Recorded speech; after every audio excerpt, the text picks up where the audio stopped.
নিজের গালে নিজেই থাপ্পড় মারলাম, তার কারণ অকালে চোখটা নষ্ট করতে গিয়েছিলাম সিনেমা হলে নয়ন রহস্য নামক এই সিনেমাটা দেখতে।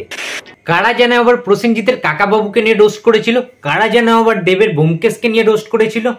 নয়ন রহস্য সিনেমাটাকে রোস্ট করার আগে একটা সত্যি কথা বলবো, সন্দীপ রায় শুধুমাত্র সত্যজিৎ রায়ের ছেলে বলেই তাকে নিয়ে বড় বড় রোস্টাররা রোস্ট করেন না, তিনি বারবার পার পেয়ে যান।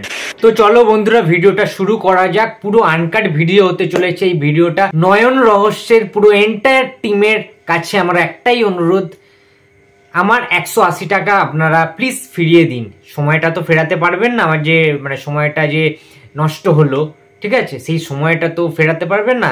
পয়সার থেকেও সময়ের দাম এই মুহূর্তে দাঁড়িয়ে, আজকের ডেটে দাঁড়িয়ে অনেকটা ইম্পর্টেন্ট, অনেক বেশি সময়ের দাম। পয়সাটাও আমার জ্বলে গেল, সময়টাও জ্বলে গেল, চোখেরও অবস্থা খারাপ হয়ে গিয়েছে। এই রকম একটা জঘন্য সিনেমা দেখার পরে আর বাঁচতে ইচ্ছে হচ্ছে না, বিশ্বাস করো। ফেলুদার একটা কত মান সম্মান ছিল, ফেলুদার কত একটা ওয়েট ছিল, ফেলুদা মানে নস্টালজিয়া, ফেলুদা মানে আমাদের আবেগ, ফেলুদা মানে বাঙালির ভালোবাসা। প্রত্যেকটা বাঙালির ড্রেসিং রুমে, প্রত্যেকটা বাঙালির ড্রয়িং রুমে ফেলুদার বইয়ের সমগ্র থাকে, ঠিক আছে, কাকাবাবু, ফেলুদা, ব্যোমকেশ এটসেট্রা। সেগুলোর কি মানটা এতটাই নিচে নেমে গেছে, সেগুলোকে গার্বেজে পরিণত করতে হচ্ছে।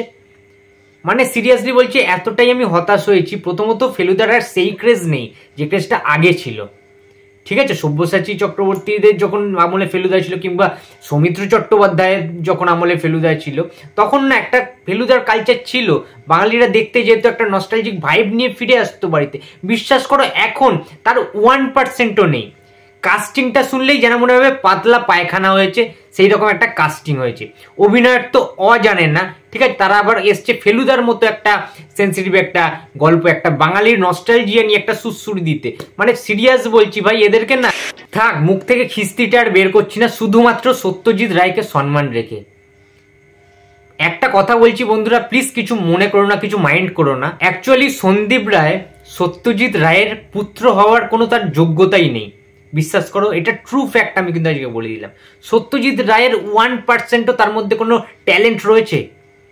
একটা দর্শকদের জন্য সে সিনেমা বানাচ্ছে। আমি প্রোডাকশন হাউসকে কি বলবো, ফার্স্টে যদি কাস্টিংটা আমরা দেখি, কাস্টিং তো নিশ্চয়ই পরিচালকের অবদান থাকে 99%, তোমরা সবাই জানো। মানে আমাদের সন্দীপ রায়ের কিন্তু অবদান এখানে রয়েছে।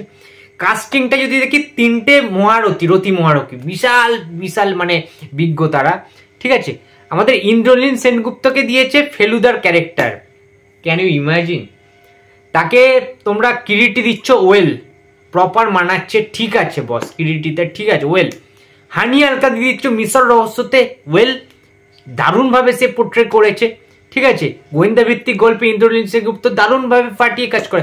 বাট ফেলুদা যেখানে তার কস্টিউমটাই একটা ভেজাল টাইপের লাগছে, তার কোনো সেইভাবে ডায়লগ নেই, সে উচ্চারণটুকু করতে পারছে না ঠিক করে বাংলায়, ঠিক আছে। একটা ফেলুদার মানে গল্পের মধ্যে কত সুন্দর সুন্দর সংলাপ থাকে, যে সংলাপগুলো আমরা মানে মনে মনে বলতে থাকি, ঠিক আছে, বিভিন্ন বন্ধুদের সাথে গসিপ করতে থাকি, সেই সংলাপ নিয়ে সেই পাজেল গেমটাই আর হচ্ছে না। আমাদের যে একটা আলোচনা যে হতো আগেকার দিনে, যে আড্ডা হতো, সেই জিনিসগুলি কোথাও মিসিং। তার কারণ সে তো ঠিকঠাক উচ্চারণ করতে পারছে না, যেন মনে হচ্ছে ফেলুদা ভাই নেশাগ্রস্ত অবস্থায় রয়েছে, কথাই বলতে পারছে না, ঠিক আছে, কথায় মানে ঠিক আছে ব্যাব্যা ম্যাম্যা করছে। মানে কি ভাই এগুলো, ঠিকঠাক সাউন্ড এফেক্টই হয়নি, ঠিক আছে, কথাগুলো মুখ দিয়ে বেরোচ্ছে কি বেরোনি। ভাই ডাবিং করতে জানে না নাকি? ফেলুদাকে কি আদেও ডাবিং করানো হয়েছিল নাকি না জাস্ট ফ্রেম টু ফ্রেম বসিয়ে দিয়েছে? ডাবিং এর টাইমটুকু নেই, আলাদা ডাবিং এর যে খরচাটা হয় সেই খরচাটা হয়তো বাজেটে কম পড়েছে, সেই খরচাটা করেনি তারা।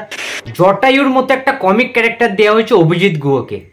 ভাই এদিকে লালমোহন গাঙ্গুলি, এদিকে অভিজিৎ গুহ, ও মাই গড, দশম অবতার সিনেমা সেই মদ বিস্কুট খাওয়ার মতো ব্যাপারটা হয়ে গেল না? মানে বিশ্বাস করো বন্ধুরা, হরেবেল একটা মানে প্যাথেটিক স্টোরি, ঠিক আছে, আস্তে আস্তে বয়ে চলেছিল ফ্ল্যাট ভাবে একদম, ঠিক আছে, যার কোনো ভাঁজ নেই, যার কোনো উত্থান নেই। আয়ুষ দাসকে দেওয়া হয়েছে তোপসের চরিত্রে।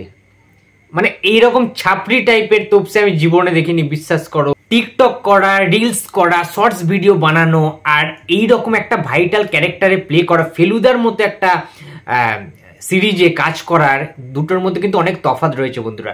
টিকটক আমরা একটা ফ্রেমের মধ্যে একটা মোবাইলে যেমন তেমন খুশি করতেই পারি, ঠিক আছে, ফ্যান ফলোইং প্রচুর হতেই পারে, বাট তোপসের চরিত্রটা কিন্তু খুব ইম্পর্টেন্ট একটা চরিত্র ছিল, যেটা আয়ুষ দাস জাস্ট হেগে দিয়েছে, কাপড়ে চোপড়ে করে দিয়েছে, প্যান্ট পুরো।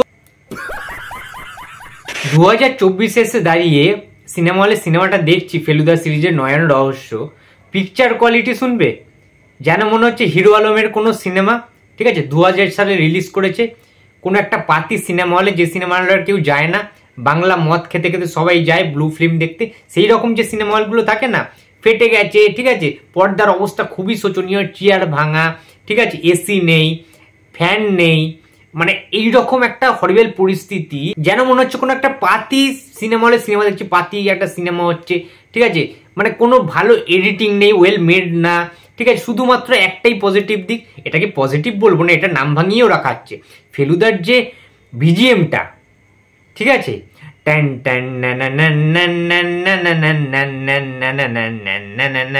এই যে বিজিএমটা, এটা ভাঙিয়ে ভাই কত বছর, সারা বছর বংশ পরম্পরায় মানে এটা চলবে সত্যজিৎ রায়ের এই বিজিএমটা, মানে সিরিয়াসলি বলছি ভাই, এইটা ভাঙিয়ে এটা যে একটু গায়ে কাঁটা দেয়, একটু গুজবাম্পস ফিল দেয়, একটা নস্টালজিয়া ভাইব দিচ্ছে ভাই, ব্যাপক কিছু দেখে ফেলেছি ভাই, এইরকম কি ব্যাপারটা আজকের ডেটে দাঁড়িয়ে, শুধু একটা বিজিএমকে ভাঙিয়ে সারা বছর সারা জীবন ধরে মানুষকে বোকা বানিয়ে যাওয়ার যে প্রথাটা, এবং সবাই জেনে গেছে এই সমস্ত, কি জানো তো, সন্দীপ রায়ের মতো পরিচালকরা, অ্যাকচুয়ালি আমি কিন্তু ক্রিটিসাইজ করছি না, আমি বাস্তবটাকে তুলে ধরার চেষ্টা করছি, আমার কথায় তোমাদের অনেক খারাপ লাগতে পারে, তোমরা গালাগালি দিতে পারো, বাট যেটা সত্যি আমি সেটা বলছি, আমার 180 টাকাটা বড় কথা নয়, আমার সময়টাও কিন্তু দাম ছিল, সেই সময়টা নষ্ট করে আমি কাজ কিন্তু বাঙ্ক করে কিন্তু আমি ওখানে গিয়েছি সিনেমাটা দেখতে অ্যাজ আ সিনেমা প্রেমী হিসাবে, বাট 1% তো আমি মানে কিছু নিয়ে ফিরবো না, একটা গুড ফিল গুড ভাইব নিয়ে ফিরবো না, একটা দর্শক হিসাবে, একটা ফেলুদার লাভার হিসাবে আমার কোনো চাহিদা থাকতে পারে না?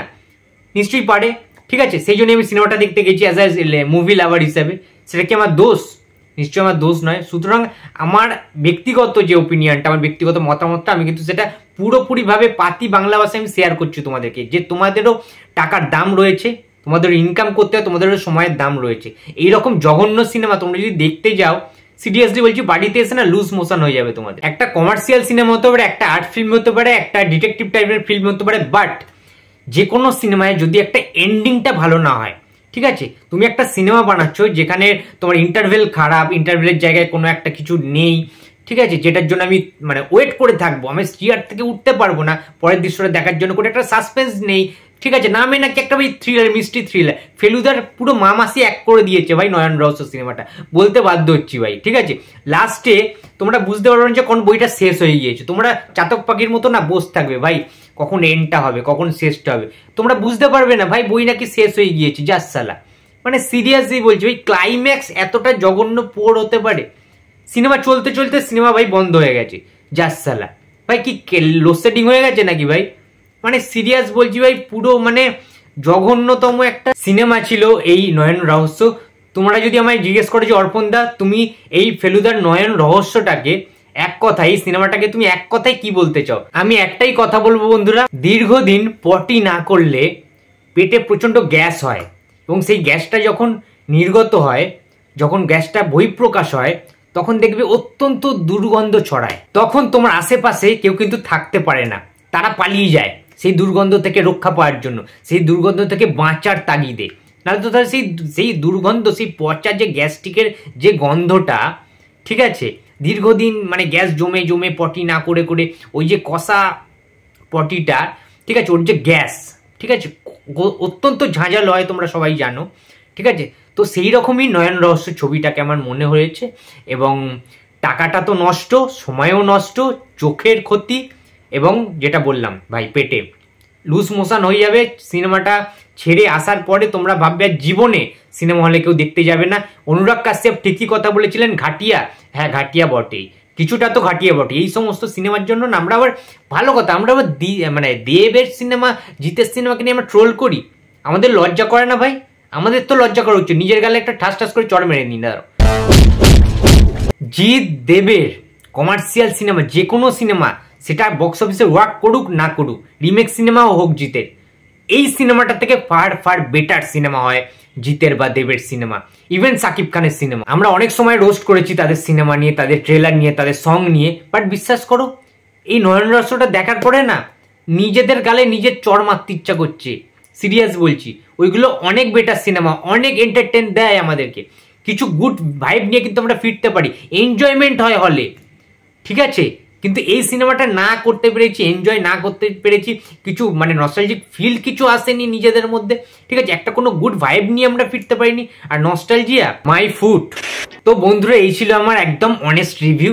তো ভিডিওটা যদি ভালো লাগে তো please like, comment and share করতে ভুলো না। আর যদি খারাপ লাগে প্লিজ গালাগালি খিস্তিতে ভরিয়ে দাও। তো দেখা হচ্ছে আবার পরের ভিডিওতে। তো টাটা।